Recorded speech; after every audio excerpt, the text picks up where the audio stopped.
Esses dias eu tava fritando um peixe aqui em casa e comecei a pensar no quanto a culinária, né, o ato de cozinhar, a cozinha, ensina muitas coisas pra gente, principalmente a saber esperar o tempo certo das coisas.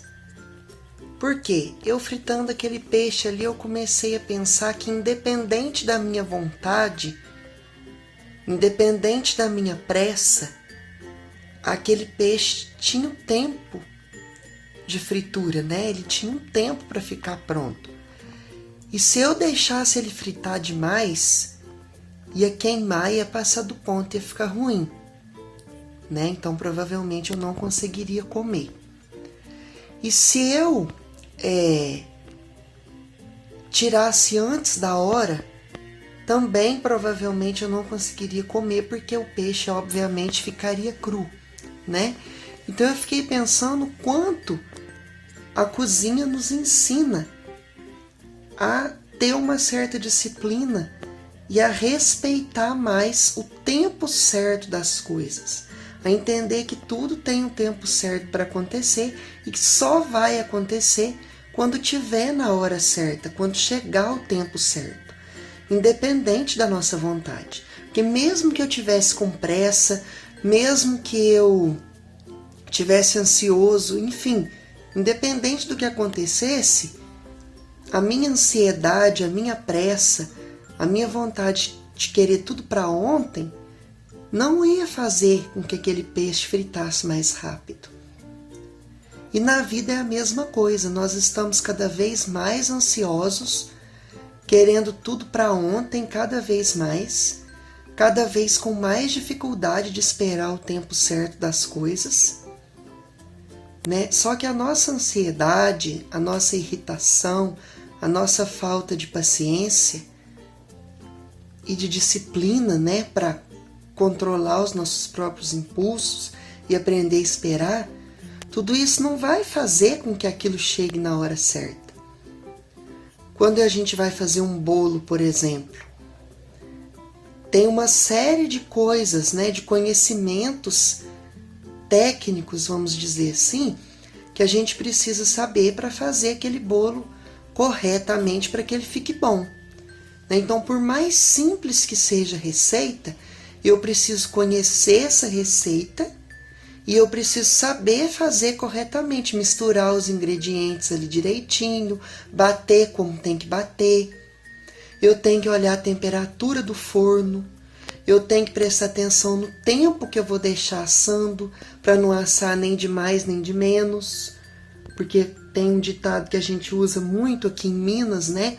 Quem tem pressa come cru. E é verdade mesmo, que se eu tiver muita pressa e quiser tirar esse bolo antes da hora, o que vai acontecer?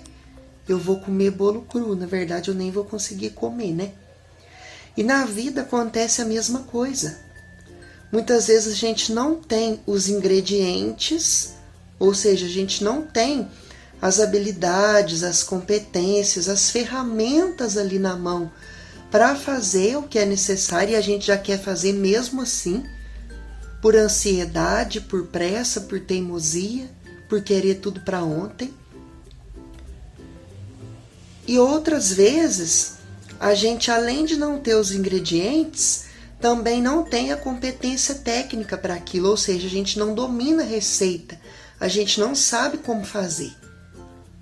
E aí, em vez de correr atrás dos ingredientes, ou seja, das ferramentas para saber como fazer aquilo ali e da forma, né, de fazer, a gente fica dando cabeçada de um lado para o outro, insistindo em fazer de qualquer jeito só para terminar rápido, porque a gente quer tudo para agora, sendo que tudo tem o seu tempo certo para acontecer.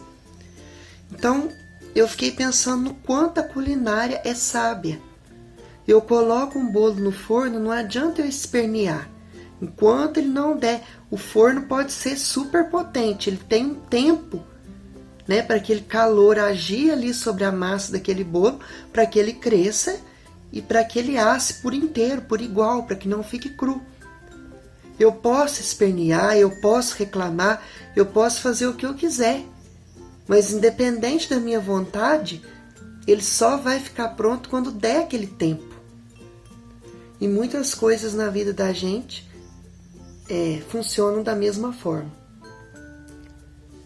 Então que fique essa reflexão para nós hoje de prestar atenção na culinária e adotar essa sabedoria da culinária nas outras situações da vida, para que a gente aprenda a esperar o tempo certo de cada coisa, porque há um tempo certo para cada coisa debaixo do céu. É o que nos diz a palavra de Deus. E aproveitemos com isso e pensemos também no fermento que nós estamos sendo ou deixando de ser para que essa massa cresça. Porque a Bíblia diz que basta um pouco de fermento para que a massa cresça. Então, mesmo que a sua fé não esteja lá muito grande coisa, não esqueça de empregá-la para que essa massa cresça e possa dar os frutos que Deus espera que ela dê. Deus te abençoe.